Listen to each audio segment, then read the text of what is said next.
Shazam is DC's giant leap in a new direction.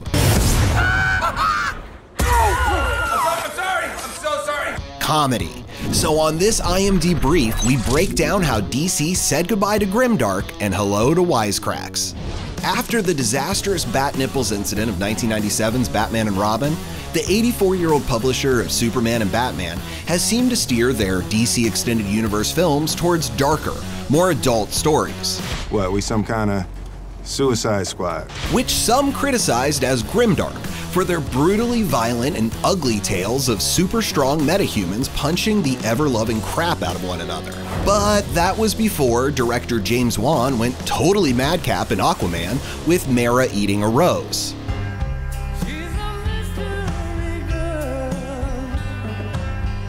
2019's Shazam, with a story inspired by 1988's Big, and Zachary Levi, known mostly for comedic roles, cast as the titular hero, is DC's biggest pivot away from its bleak past and toward a brighter, lighter future.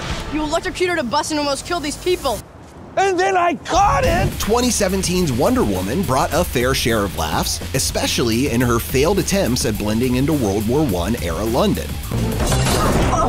Yep, that's not gonna work. But when it came to the climactic showdown with Big Bad Ares, it was DC's trademark doom and gloom. However, for 2020's Wonder Woman 1984, the character will do a 180 to poke fun at 80s big hair and bad clothes with comedian Kristen Wiig in the villain role of the shape-shifting cheetah. I love her! DC's other 2020 release, Birds of Prey, teams court jester Harley Quinn with a new badass supergroup in an effort to wash away all residual memories of Suicide Squad. Sorry. The voices. Plus, the full title includes the word fantabulous, so you know it's not taking itself too seriously.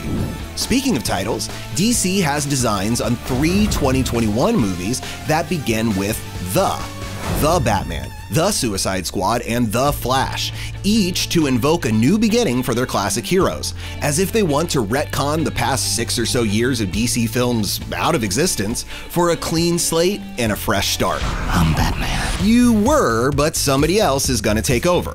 Writer-director Matt Reeves is planning to tell the story of Batman's first years fighting crime on the streets of Gotham. Then James Gunn takes the reins on the Suicide Squad to inject some of his trademark Guardians-esque humor into the formula. My nipples! And finally, The Flash has game night directors and Spider-Man Homecoming writers Jonathan Goldstein and John Francis Daly behind the cameras, most likely to amp up the character's awkward antics. Oh, wow, they really just vanish. Huh? Oh, that's rude. Now, before you can say, aren't you forgetting someone? We know Joaquin Phoenix's Joker drops in October 2019, but that storyline exists outside of the DC Extended Universe timeline, so don't get your hopes up for sequels or team-ups. This may be the Joker's first and last laugh. For more of what's trending, stay tuned to imdb.com/imdbrief.